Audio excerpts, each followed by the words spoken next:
Guys, welcome to Conversation with Haych, and we have a new series. This is called the How To series, and it's a series where we speak to some amazing people doing some amazing things, and we give you, the viewers, encouragement and advice on particular topics. Today's guest is a founder of the Common Sense Network, OGGM, which is our God-given mission, the Apex Group, the BAM Project, an amazing podcaster, award-winning social entrepreneur, the theologian, the academic, the keynote speaker, the activist, the occasional tennis player.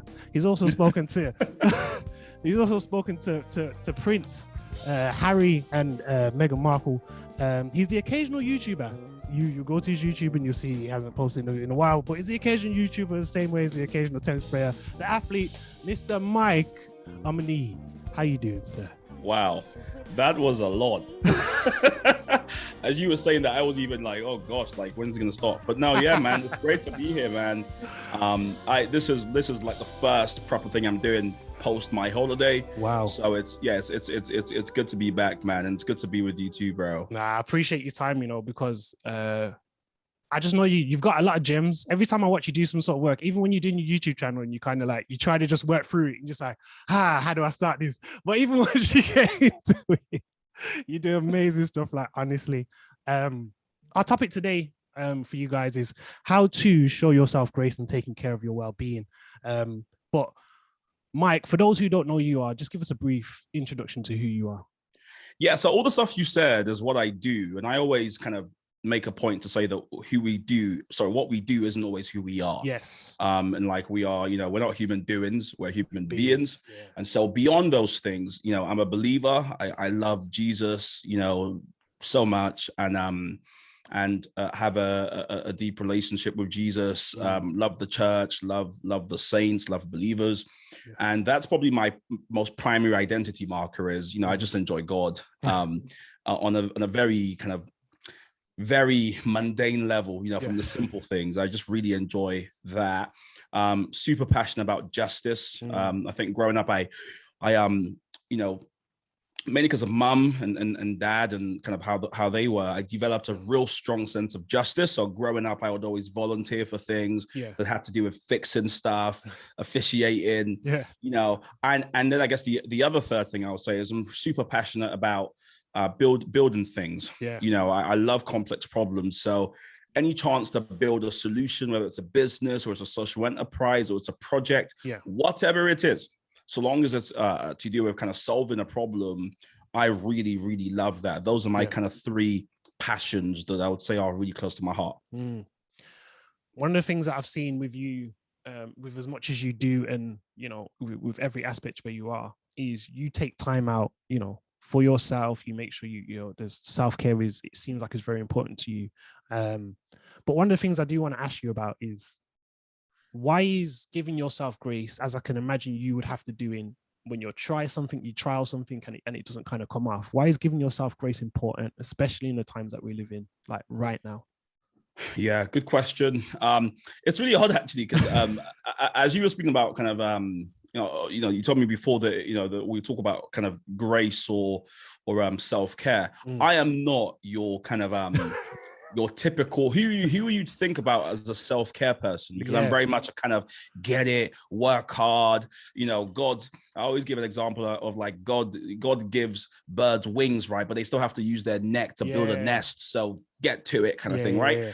And so it probably is important to say that I probably said things, especially in my earlier kind of career or life, that I wish I could take back about building stuff. I've been that kind of, you can sleep on your dead type of person, right? Wow. So I've come a long way, I guess is what I'm trying to say here. And so, yeah, just want to say, if someone's read something that I've said and they're like, hold on a minute, isn't this the same guy that said you can sleep when you're dead? I've changed. Things have changed for me. I think it's important to give yourself grace, as you define it, or to be kind to yourself, because if you're doing something meaningful, something that matters in the world, chances are you're not going to solve it, achieve it, fix it with one fell swoop or one quick action. Yes. going to need to be persistent, and you're going to need to kind of keep at it, so to speak. And the degree to which you can keep at something, or say persistent to something at something, is connected to how robust you can be at it, right? They say half of success is showing up and continuing to show up.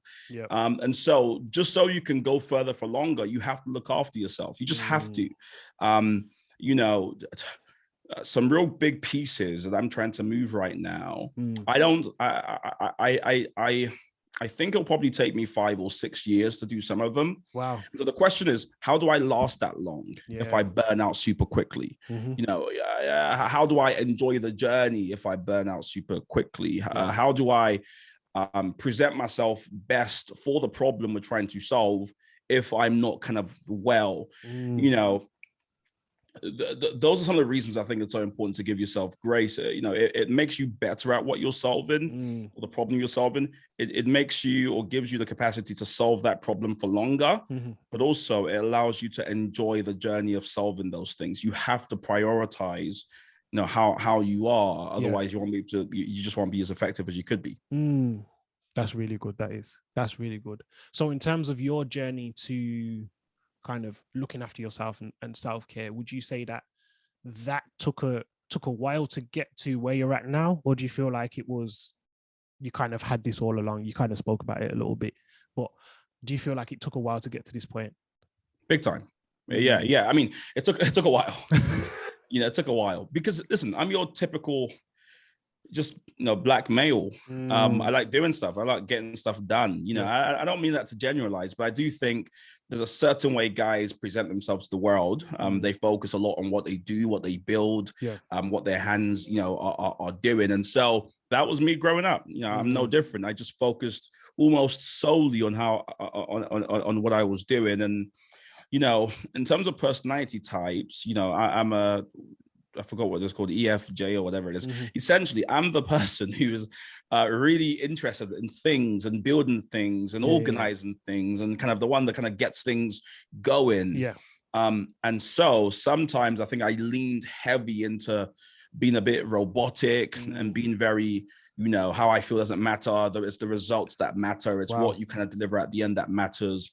And I think it's only really, I would say, the last 4 or 5 years that I really started understanding that, hey, Mike, you're no good to anybody, dead, or you're no good to anybody ineffective.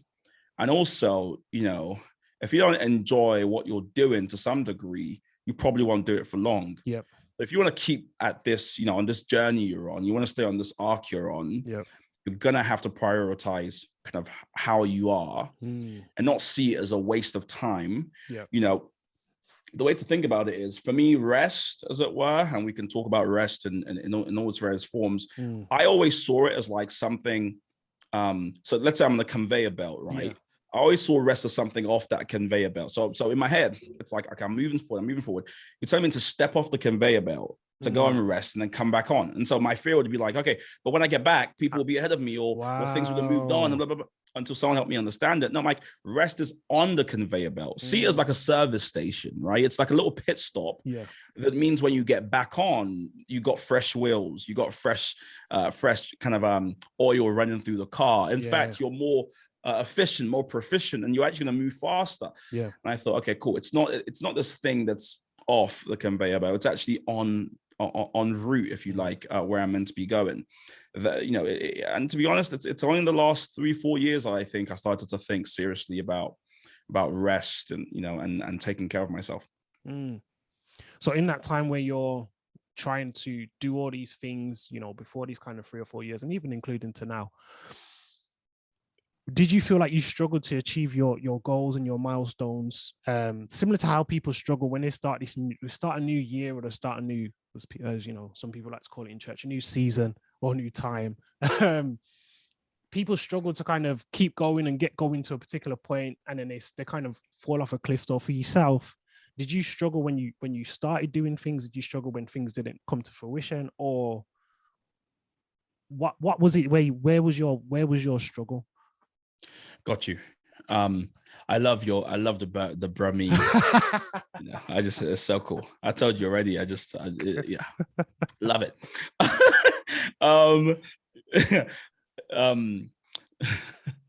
When you were saying that, I remembered. So when I was in my master's degree, I had this idea of let's start a news network. And I remember speaking to a few friends, and they were kind of like, listen, it's gonna take a lot of money to start this up. Yeah. And I don't happen, in the case of Trump, to have a dad or an uncle that can just leave me a couple million, just a few million to get you started. I didn't have that. Just a little bit. So I remember being like, okay, cool, we're gonna have to do a fundraising campaign, and we're gonna have to try and raise £50,000 in 50 days, right? That was the campaign we said we would try and raise, and I really worked hard at that campaign, and in fact, my mum multiple times pulled me to the side and said, like, yo, mate, you're working too hard. Like, you're not looking after yourself. I used to have an afro. Now my hair's very low because I lost most of it during that campaign, right? Wow. Because it was really difficult, because we were trying to raise, the average donation size we wanted was like £50. So imagine trying to get to 50,000 in 50 days, and you want people to give £50 each. I mean, anyways, when we achieved it, because we did achieve the goal. When we achieved it, I was so tired that the victory, if we borrow a church term, didn't taste as sweet as I thought it would taste. Because I was almost too tired to enjoy it. Wow.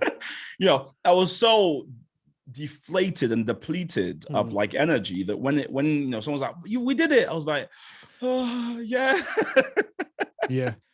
I was like, yeah, it's so good, right?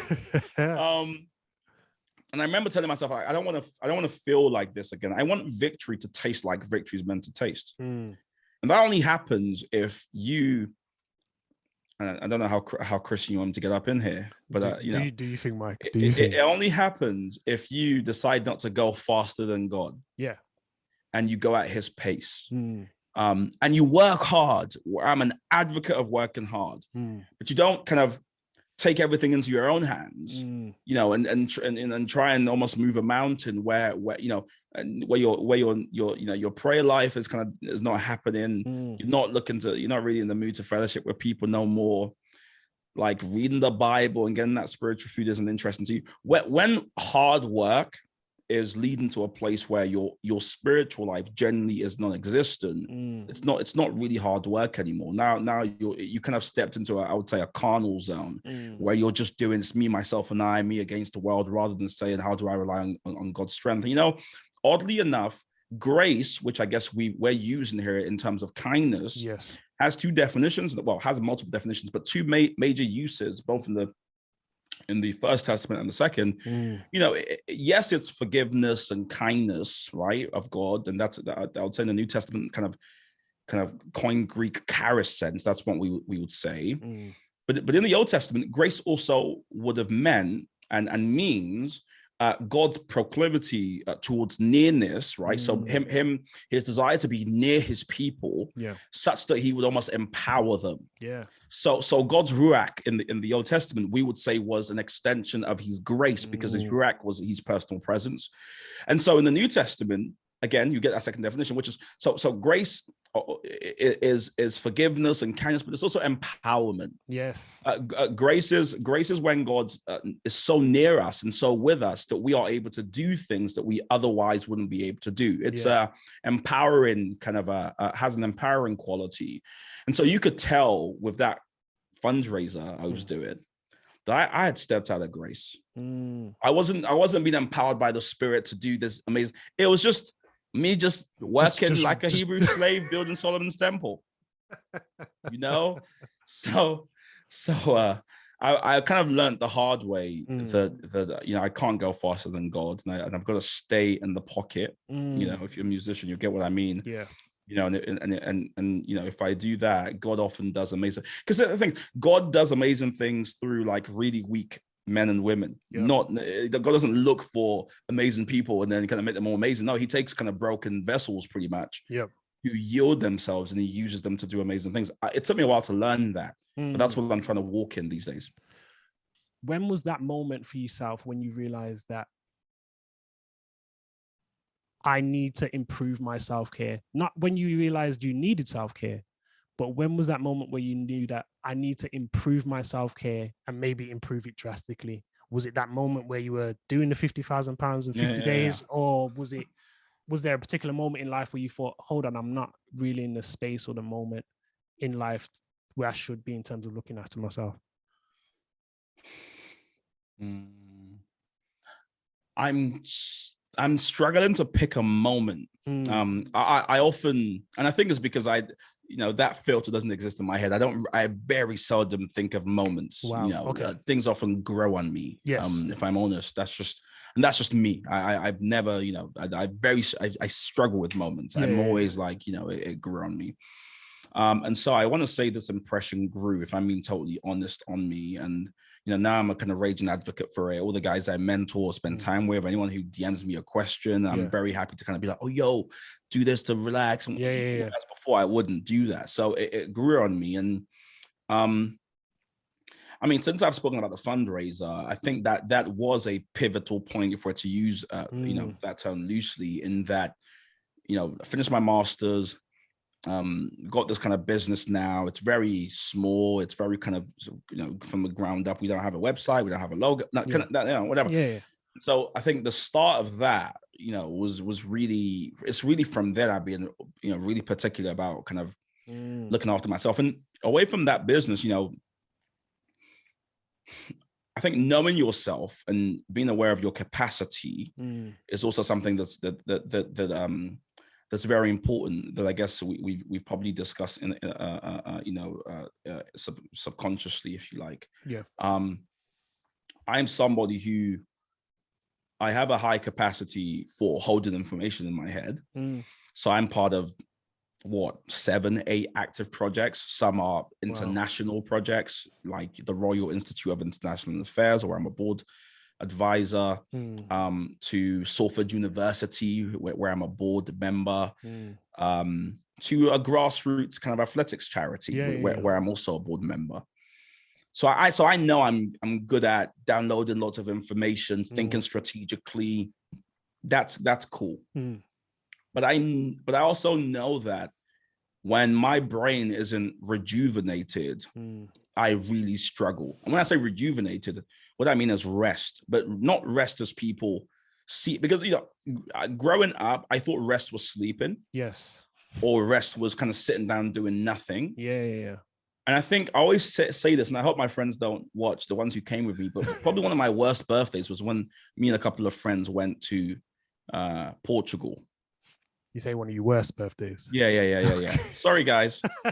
Let's go again soon. No, I'm joking. The reason is because I went there and I like tried to kind of sit on the beach and kind of like, enjoy the rest and taking the sun rays. All those terrible. All I was thinking about was, how they could improve the marketing at the beach, because it was pretty empty.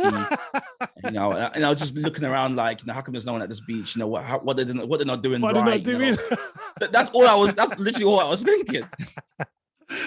Not knowing it's because we were at the beach in November, which is not a holiday month, right? But I was just kind of doing, because that's the way my brain works, right? Lying down isn't rest for me. Yeah. For me, and rest is what rejuvenates you. So as such, what rejuvenates me is sport. Is watching sport, is playing sport. Sometimes just sitting down, I will sit myself in this office and I'll just kind of listen to songs. I'm a musician. Music rejuvenates me. I've had to kind of create my own sense of what rest is and not follow this popular definition that never worked for me, right? Yeah. So as I've gotten more serious about my rest, I'm carving out, if you like, so for instance, tomorrow, 8 a.m., I'm going to be at the tennis club playing tennis with somebody. I am literally counting down the hours to that. Wow. Because for me, that is my break. Yeah. Like I play that tennis, I'm just like, oh God. And after I'm like, okay, let's get back to work. Like I'm rejuvenated. Yeah. In a way where sitting down on the sofa doesn't do it for you. Heck no. I'm thinking more. I'm like, okay, next we need to. No, and then, you know what I mean? Yeah, I'm watching yeah, a film. Everyone's like, you watching it? I'm like, yeah. But in my head, You thinking about what I'm you do thinking tomorrow? 3 years down the line and what. You know what I mean? I said tomorrow. You said 3 years down. Oh no. Yeah, I'm always like, before I went to bed last night, when my eyes were closed, I was literally thinking like in 5 years, what kind of projects would be really cool to be doing. That's how I think, anyways. So yeah, as I've gotten serious about my rest, I'm also realizing that this is your rest should follow your idiosyncrasies, and you shouldn't pursue this general route of what people going to Bali to swing on a swing. I'm okay. I'm not interested. People are like, we're gonna go on a tour of Cambodia. I'm okay. I hate airports. I'm not. For me, give me a ball. Yeah. Give me some boxing gloves. Let's head and I'm good. Yeah. And I'm good. That's what you're saying is great advice that people will be able to take from that, which is make your rest match you rather than do the rest that everyone else is doing. It doesn't work like that. The rest that my wife might have will be totally different to what my rest is, and we live in the same house. So that's the one. So I completely understand what you're saying, and I know a lot of people will understand what you're saying in terms of how they are to rejuvenate, how they to rest, how they are to take care of themselves in those types of moments. My last question. Like you've got all these people trying to journal, for instance. I get journaling's great, but there's people who hate writing. They're like forcing themselves to write something meaningful. And I'm like, my brother, but you used to paint. And they're like, oh yeah. Paint tonight. And they're like, I haven't done it for 6 years. I'm like, yeah, paint. I said that to a guy I mentor. He messaged me the next day. He was like, bro, yesterday was like one of the most amazing evenings I've had in a long time. I said, why? He's like, I painted. I just got painting out, put some music on, and I just painted. And think about how no one will just do that because they don't think about it as rest. No. They kind of think I need to sit down and journal. When he did that, he said it was like my brain had this rush of endorphins. I was alone. It's like the world didn't exist. And after, I feel rejuvenated for the work. Yeah. Everyone's got to explore, go on your own journey and just figure out what are the things that stimulates your brain, that kind of gives you this sense of euphoria that nothing else does. And then you'll be one step closer into designing your rest. One of the things that I'm not going to touch on, but I'm just going to say is partly why people will see others do stuff like journaling and do it themselves is because of the era that we live in terms of, I saw you do it worked for you. Now let me try it, because if it worked for you, it must work for me. But we won't go into that too deeply. What do you do? How do you rest? So I rest by I'm a massive sports fan, so I'll watch Liverpool play, then I'll watch the highlights of Liverpool playing, then I'll play something, or I'll go to the gym. I DJ as well, so I might just DJ. Just driving in my car and listening to music is an amazing way to rest for me. Like my wife would be like, oh, go for a walk or do this. I'll be like, listen, if I can go for a drive for 20 minutes, 30 minutes, go to the shop and pick up just a box of eggs and then come back, that's amazing for me, because it allows me, I take in music like differently. I listen to it. Sometimes it can be something that I listen to intently, and sometimes it can just be something in the background, which just allows my brain to just not think about everything else that I have to kind of take on and do. And I like driving. Like, I really like driving. Really? We are opposites. You like driving? I really... Well, it's because you have to drive 20 minutes to get to the shop in Warsaw. My last question to you, Mike, would be, if someone only caught this last section of the video, what encouragement would you give to them about the topic of self-care and having grace for yourself? Well, I'm a Christian hedonist. And so my big belief in the world is that God has put us on this earth, the purpose. So the reason why something was created, the purpose for our existence on this earth is to enjoy God and to glorify him forever.